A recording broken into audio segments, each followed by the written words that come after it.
Bienvenue à toutes et à tous dans ce nouvel épisode de Donner à voir. Aujourd'hui, j'aimerais parler du fait d'avoir un certain âge, on va dire, entre guillemets, donc plus de 20 ans, et ne pas savoir quoi faire dans sa vie ou avoir envie de se réorienter, que ce soit professionnellement ou même scolairement.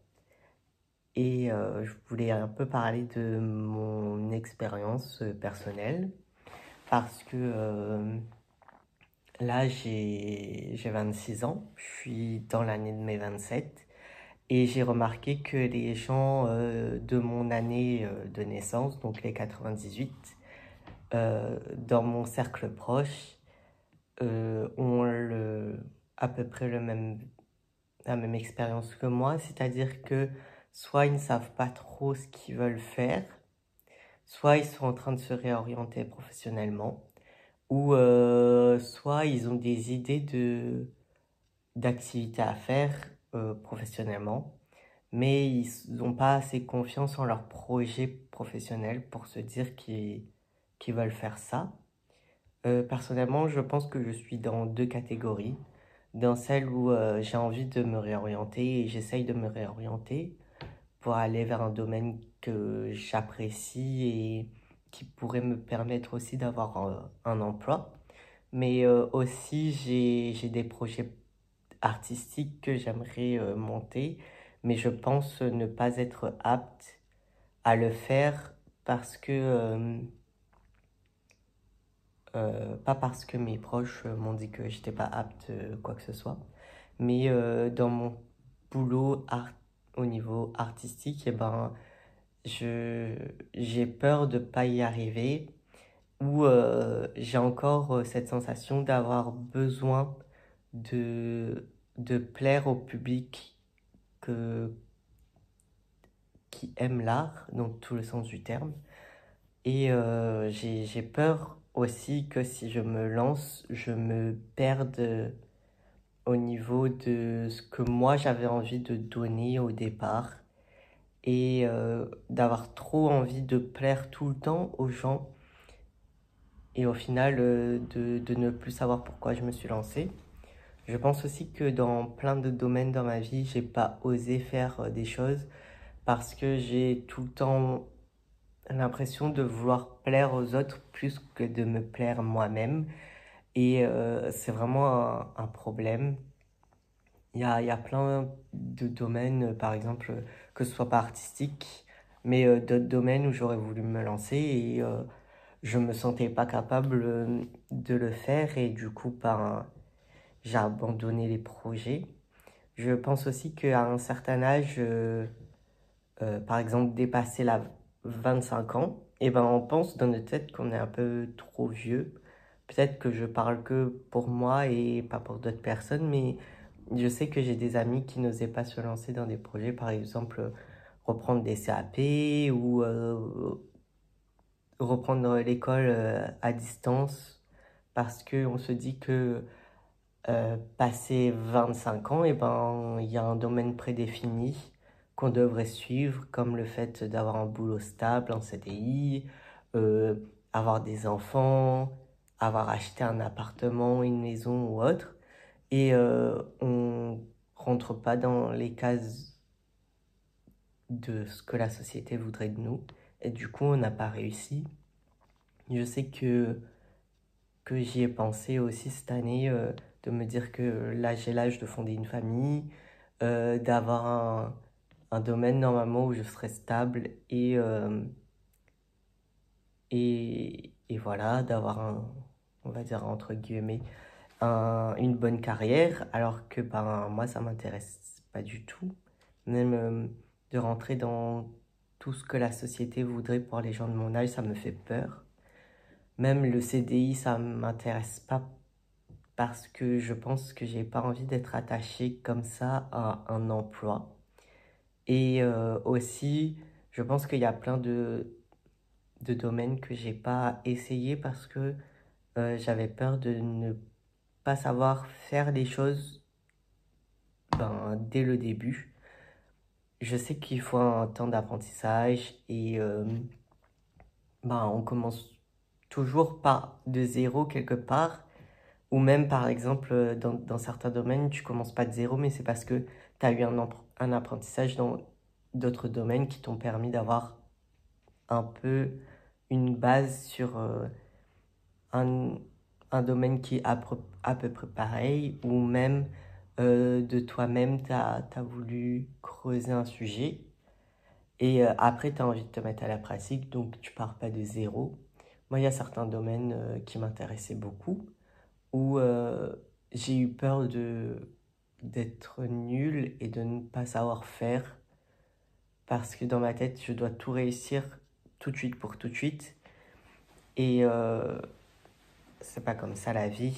Par exemple, mes amis ils commencent des projets, euh, ils vont se trouver nuls au début, et moi je vais leur dire, ben, c'est normal, c'est que le début. Tu vas avoir une étape de progrès, tu vas voir que tu auras des progressions, mais tu peux pas réussir tout de suite pour tout de suite. Alors que pour moi-même, j'ai un regard vraiment plus critique, plus méchant.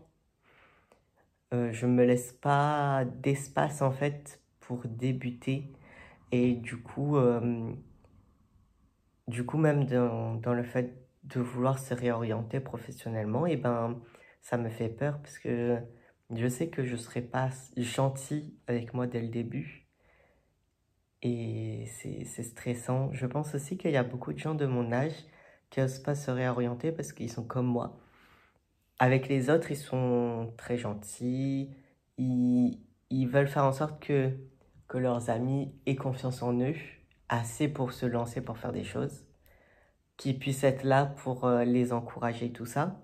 Mais d'eux-mêmes, ils ne seraient pas aussi gentils dans le discours avec leur propre personne. Je pense que c'est pour ça aussi qu'on n'ose pas faire des choses. On n'ose aussi pas faire des choses parce que là, on est plus à l'ère du numérique, des réseaux sociaux. Et il y a vraiment aussi un truc de paraître. Il faut paraître quelque chose. Et on a peur aussi du coup de se faire afficher ou de faire une bêtise. Enfin, ce serait pas une bêtise, ce serait juste un commencement d'un projet. Mais comme tout est archivé sur les réseaux, eh ben, on a peur que quelque chose ressorte après, et du coup, on n'ose pas faire des choses.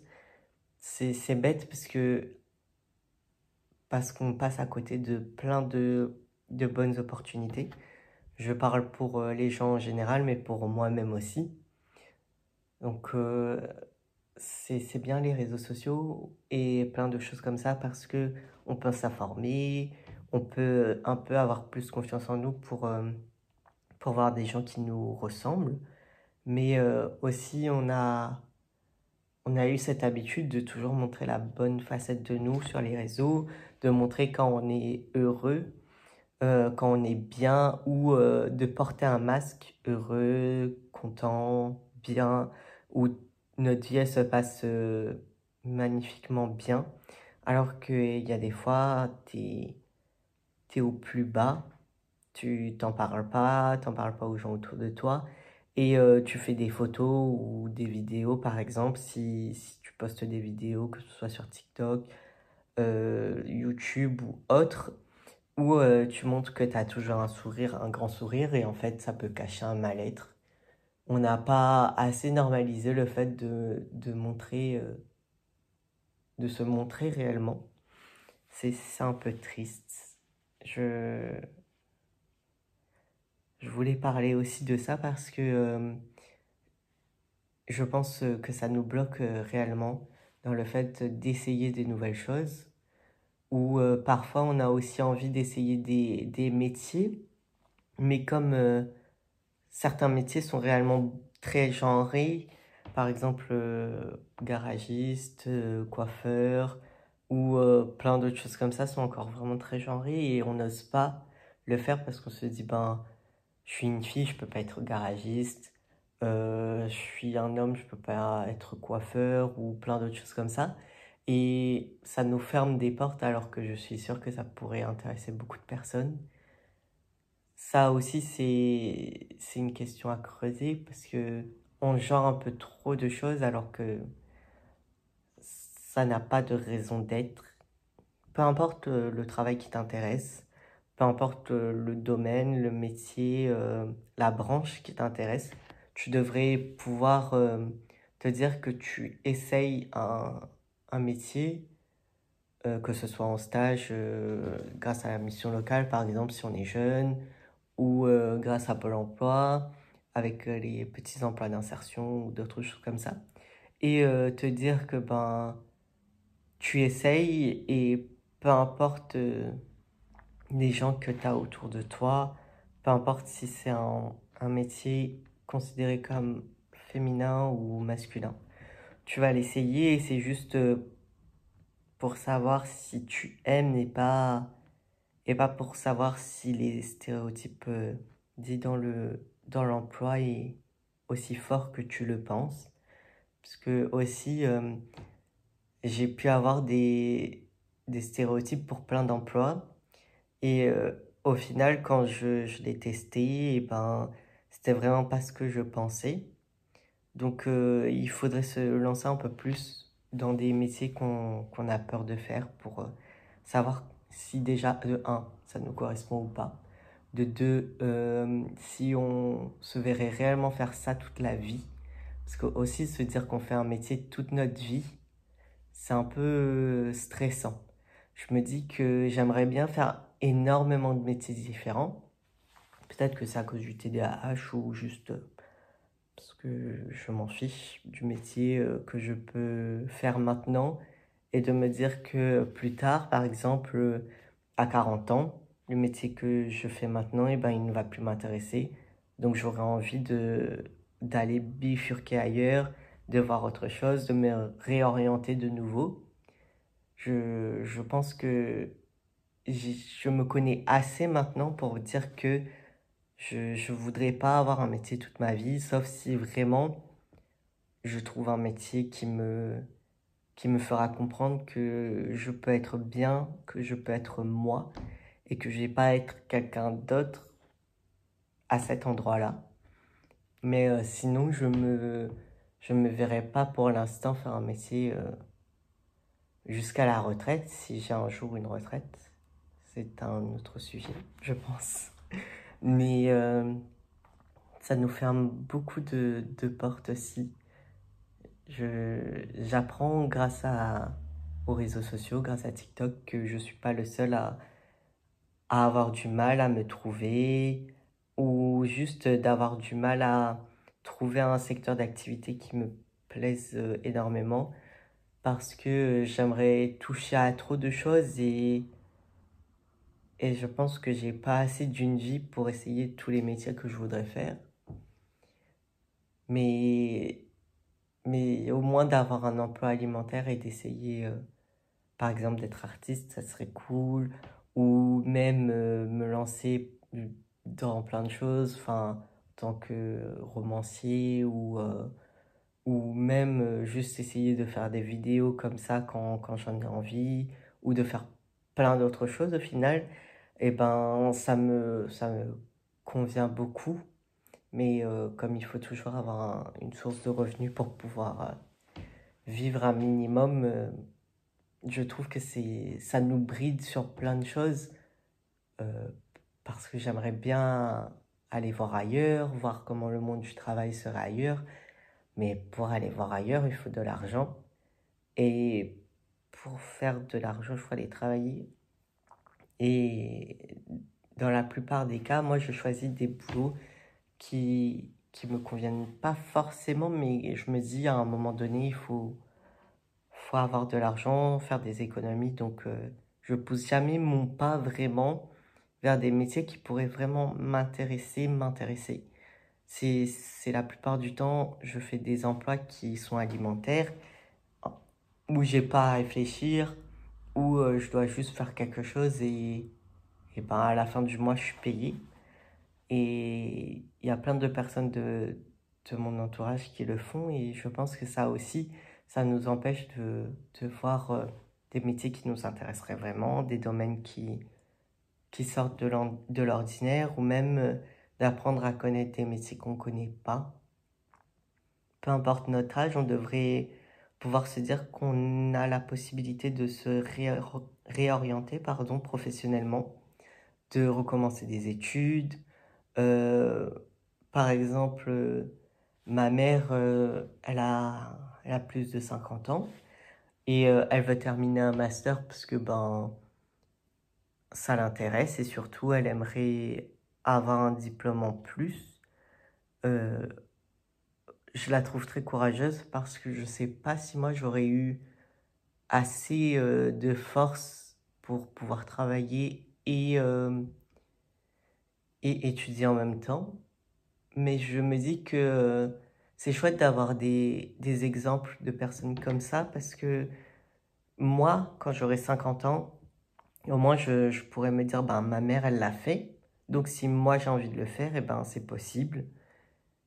C'est, c'est important d'avoir des représentations ou même de parler du fait qu'à un certain âge, on ne sait pas ce qu'on veut. On ne sait pas ce qu'on veut. On sait ce qu'on ne veut pas, mais on ne sait pas du tout ce qu'on veut. Donc, on a le temps. Même à 60 ans, si on travaille encore, j'espère pas. Parce que bon, faudrait quand même se reposer et vivre notre vie après le travail, bien sûr. Et si on a envie d'avoir des enfants ou même profiter des petits-enfants, ça serait cool. Mais on a le droit de recommencer. Genre recommencer notre vie, que ce soit professionnelle ou personnelle. Recommencer à avoir des rêves aussi, parce que je pense que à un certain âge, tes rêves, ils sont plus les mêmes qu'avant. Et c'est tout à fait normal, c'est tout à fait sain. Ou même de commencer à visiter ou à voir des lieux qu'on n'avait pas l'habitude de voir avant. Parce qu'avant, ça ne nous intéressait pas, on était préoccupés par d'autres choses. Et c'est bien de pouvoir se dire qu'on a le droit de se réinventer, peu importe son âge. Là, j'aimerais recommencer des études, mais dans un tout autre domaine. Et je pense que si j'avais pas eu des, des représentations de personnes de mon âge qui se réorientent, par exemple, et ben j'aurais pas osé. Parce que je me dis que si je reprends des études, je serai avec des gens qui seront vraiment plus jeunes que moi. Et comme moi, ça s'était mal passé à l'école, et ben j'aurais peur que ça recommence. Mais si je vis avec l'intention d'écouter que mes peurs, je ne ferai rien. Que ce soit par exemple faire les courses, ce serait impossible ou pas très envisageable pour moi avec l'anxiété sociale et un peu d'agoraphobie aussi. D'aller au travail, ce serait pas possible parce que je sais que euh, j'ai déjà fait des burn-out et oui, il n'y a pas d'âge pour faire des burn-out. Et j'aurais jamais pu travailler si j'écoutais que le fait d'avoir peur du monde du travail ou juste le fait de sortir dehors, j'aurais pas réussi si j'écoutais que moi et que mes peurs. Donc je pense qu'on devrait tous se donner de l'espace pour être soi, se donner de l'espace pour se connaître, se dire que peu importe notre âge, on peut recommencer un projet à zéro, ou même si, si, si tu as essayé un projet et qui réussit pas de suite, et ben, tu recommences pas de zéro, c'est juste que tu tentes un nouveau plan pour arriver à tes buts. C'est bien aussi de se dire que quand un projet à nous est terminé, on a le droit de recommencer quelque chose d'autre, ou même essayer de peaufiner le projet qu'on avait et qu'on a terminé. C'est bien aussi. Il n'y a pas d'âge en fait pour recommencer des choses ou pour se lancer dans des nouvelles choses. Il n'y a pas d'âge pour reprendre des études. Euh, il y a des personnes qui savent ce qu'ils veulent faire tout de suite et il y en a d'autres non. Parce que déjà de un, on n'a pas les mêmes bases, on n'a pas eu la même enfance, on n'a pas eu les mêmes la chance d'avoir tous une très bonne santé mentale dès le début. Donc aussi, il faut se dire que dans la situation où on était avant, c'était pas possible de faire mieux et on a fait de notre mieux. Mais maintenant, on doit essayer de vivre pour nous. Je sais que c'est très dur. Même maintenant, j'ai déjà moins peur qu'avant de vivre pour moi.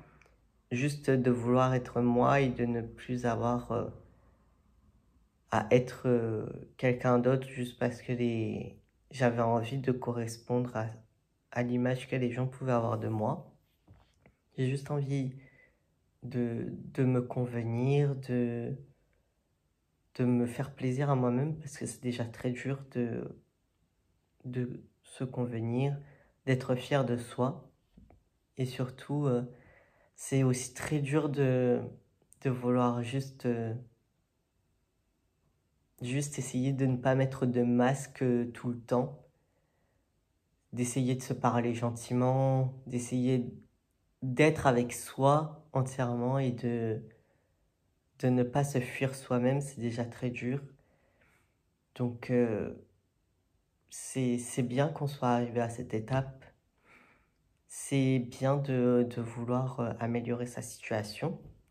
Et surtout, c'est bien d'essayer de faire de nouvelles choses dans sa vie. C'est cool de sortir de sa zone de confort, parce que parfois, notre zone de confort, elle nous fait rester à des endroits qui sont pas faits pour nous, malheureusement, et des endroits où on n'est pas heureux, mais en fait, on a tellement eu l'habitude d'être dans cet endroit où on a tellement l'habitude de pas être heureux ou de toujours faire une chose que qu'on se rend pas compte que ça nous détruit petit à petit.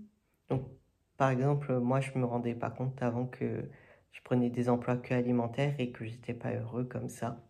Et que maintenant, j'ai envie de plus dans ma vie parce que j'ai envie d'être heureux tout simplement. Je suis très heureux d'avoir aidé des gens à les pousser dans la concrétisation de leurs rêves et d'être toujours là à les pousser à faire des projets et tout ça. Mais j'aimerais maintenant me pousser moi-même à faire mes propres projets et à essayer juste d'être un petit peu plus égoïste et de vivre pour moi. Enfin, égoïste, c'est un grand mot, hein. Juste de vouloir réaliser mes propres rêves et pas juste d'aider les gens à réaliser leurs rêves parce que avant je pensais que j'étais pas capable de faire plein de choses et du coup je vivais par procuration, on va dire, les rêves des autres quand ils les avaient atteints. Et maintenant, j'ai envie d'atteindre des choses, d'être fier de moi et de me dire, là, si j'ai envie de passer un diplôme, je ferai tout pour l'avoir parce que je sais dans quoi je suis pas bon. Je sais aussi dans quoi je suis bon et je me connais assez pour me dire que maintenant j'ai envie de vivre ma vie pour moi et plus pour d'autres personnes, tout simplement. J'espère que vous savez que vous êtes capable de vivre vos projets, que ce soit des projets qui soient dits irréalisables comme des projets vus comme réalisables par les gens qui vous entourent. Tant que vous avez confiance en vous, vous avez confiance en votre projet, lancez-vous. Je vous dis pas de vous lancer à corps perdu sans filet de sauvetage. Par exemple, faites comme moi. Si vous avez envie, par exemple, d'être artiste et que vous n'avez pas les moyens pour l'instant d'être entièrement artiste, et ayez un emploi à côté et essayez de vous lancer. Ou même si vous voulez changer de métier, faites une reconversion. Je sais que ça a l'air très facile de dire ça, mais je suis au courant que c'est vraiment très dur de pouvoir, faire une reconversion, parce qu'on n'a pas toujours les moyens de le faire. On n'a pas toujours aussi les moyens attentifs, euh, dans le sens l'attention pour reprendre des cours ou d'autres choses comme ça. Et ou même il y a des gens qui travaillent et qui ne peuvent pas quitter leur boulot pour refaire une reconversion. Donc je sais que c'est compliqué. Mais donnez-vous juste les moyens, genre essayez de prendre des cours du soir ou même maintenant il y a des formations sur internet que tu peux faire à ton rythme. Ça a un certain coût malheureusement, rien n'est gratuit. C'est triste, mais je suis sûr qu'il y a plein de projets que que vous aimeriez vivre et que vous essayez pas parce que vous pensez que ce sera perdu d'avance. Je parle en connaissance de cause. Donc, il faut qu'on soit fier de nous maintenant et qu'on arrête juste d'être fier des autres. C'est bien d'être fier des autres, hein, mais c'est mieux encore d'être fier de nous. Merci beaucoup d'avoir écouté cet épisode. J'espère que c'était pas trop le bazar et passez une très bonne journée.